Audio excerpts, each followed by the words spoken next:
Next, we will be setting up and reviewing the benefits of utilizing the Gymcline fitness tracker.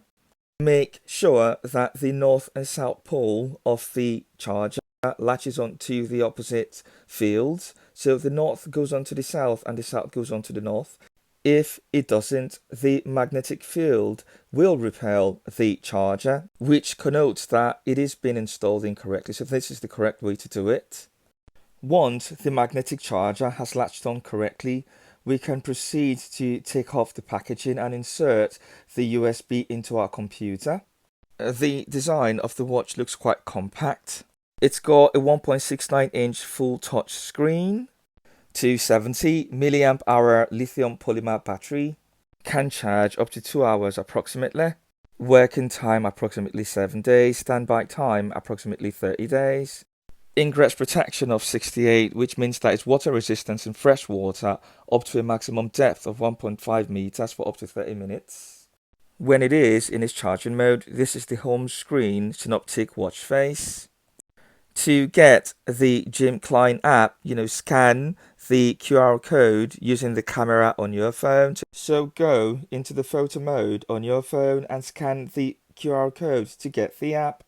Click on the yellow link in the video mode, click get and double click to get the app. The Gymcline app should start to download, and once downloaded, register to the app. Sync with your Bluetooth if you haven't already. The bar on the home screen indicates that you're importing a watch face from the app down to the fitness tracker. Each time you do this, it dislodges the previously imported watch face. As you can see here, I am inputting another watch face and it should dislodge the prior one, or the watch face previously imported. Your home screen displays the power level, steps, time and date, your heart rate, and to switch a watch face, tap and hold on the home screen, then slide your finger left, right to select. Then tap on your preference. On the home screen, slide your fingers down to see your message notifications and slide your finger up to go to the shortcut screen. The green rectangular bar indicates the BT connection status is connected. If it's red, it's disconnected. And also at top left, just beneath the green bar, you've got the screen timeout, which is set to 12 seconds. You can also regulate the brightness, the do not disturb mode, the flashlight, and peruse the device information, the remaining charge, the QR code, and then personalize your home screen with the card settings. And so here, I will tap on the card settings, which has got 4 irregular rectangular blocks, or you can get here by tapping on your power button. You can personalize the home screen by tapping on the plus button, which will personalize the home screen with more widgets via the icons listed.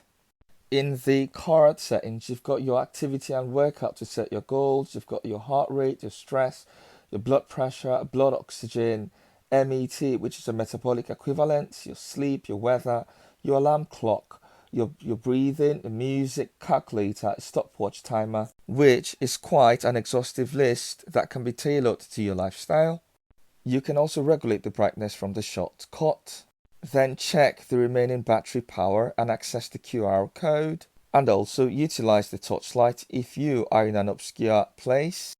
And here you can see the personalized widgets when I scroll right or to the left on the home screen. In your settings, you've got the general tab where you can get information about the device. You can reboot, power off and restore the device. You can also adjust the do not disturb mode, the brightness, check the battery status, personalize your home screen using the settings on the card, essentially by adding or deleting applications, setting the watch face, setting the wake up screen, and setting the unit if you want it in metric or imperial. In conclusion, both the Smartwatch Series 5 and the Gymcline fitness tracker have got a myriad of applications and widgets that can be tailored to suit your lifestyle, especially if you're looking for a quality smartwatch that is cost effective. They have only got minute or subtle differences. The S5 charges for up to 3 hours, whereas the fitness trackers charges from anywhere between 1.5 to 2 hours. The S5 has got a call feature, whereas the fitness tracker hasn't. The S5 utilizes a watch band, whereas the fitness tracker utilizes a watch strap buckle. They both are user-friendly and have been fabricated with the end user in mind, as they are compatible for both the Android and iPhone iOS users. Click on the link in the description for the complete guide comparisons between the S5 and the fitness tracker, as well as short clips of the S5 and fitness tracker synchronization with and without their respective apps.